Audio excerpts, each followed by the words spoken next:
In the last few years, the South Wedge neighborhood in Rochester has seen quite a resurgence.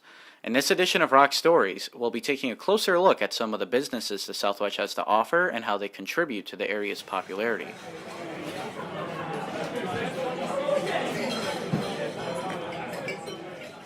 When you walk into any pub in Rochester, you're likely to see the usual assortment of draft beers, multiple TVs playing sports, and people playing bar games like darts and pool. When you walk into the Tap and Mallet in the South Wedge area of Rochester, you won't find any TVs or pool tables. That's because the Tap and Mallet owner, Joe McBain, wants his pub to have a social atmosphere with a variety of craft beers.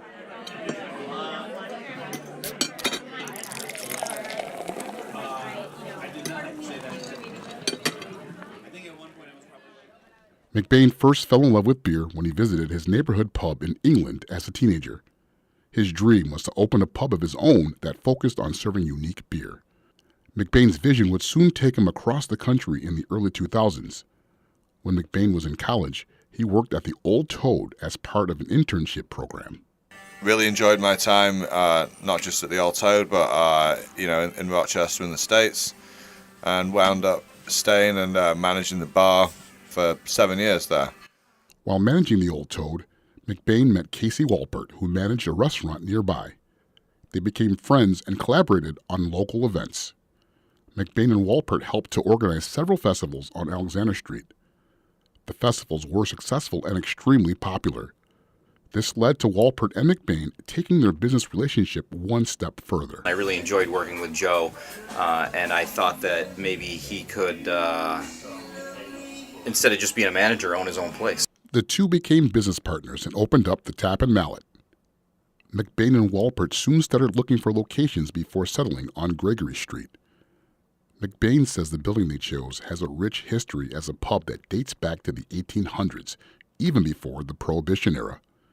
When they first moved in, they were at the edge of the South Wedge neighborhood. Now, they are right in the center. I don't think it took a genius at that point to see that the South Wedge was, a good spot. It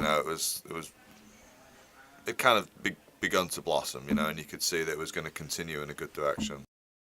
McBain wanted the Tap and Mallet to be a neighborhood pub that people can walk to when designing it.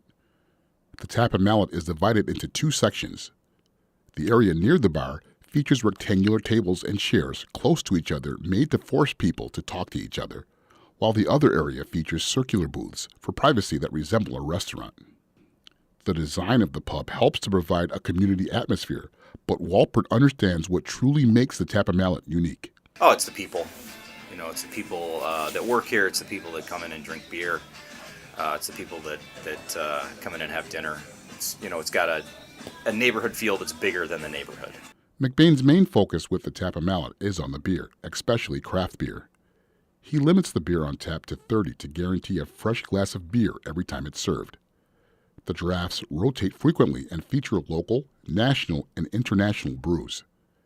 The Tap and Mallet only serves beer, which makes it stand out as a pub.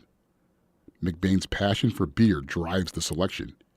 He hopes that customers can enjoy high-quality beer in a social atmosphere. So from day one, I wanted us to be a world-class beer bar. I wanted us to go out of our way to bring the absolute best beers available to the our customers, and to present them in a way where they were fresh, properly served, and we've done that, and we continue to do that. The way that things are now, people drink different beers, and so you have to stay in tune with what people are into, and increasingly a lot of that stuff comes down to individual relationships that we have with breweries, or even getting in a van and driving all around the state and bringing stuff back that other people aren't. It's very much going the extra mile.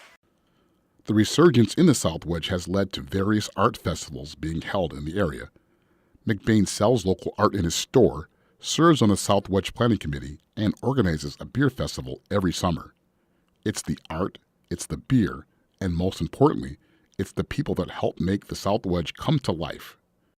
Walpert believes showing local art in the Tap and Mallet benefits all involved. It's a win-win situation for everybody. You've got artists that maybe wouldn't have the opportunity to show their work, and we have blank wall space.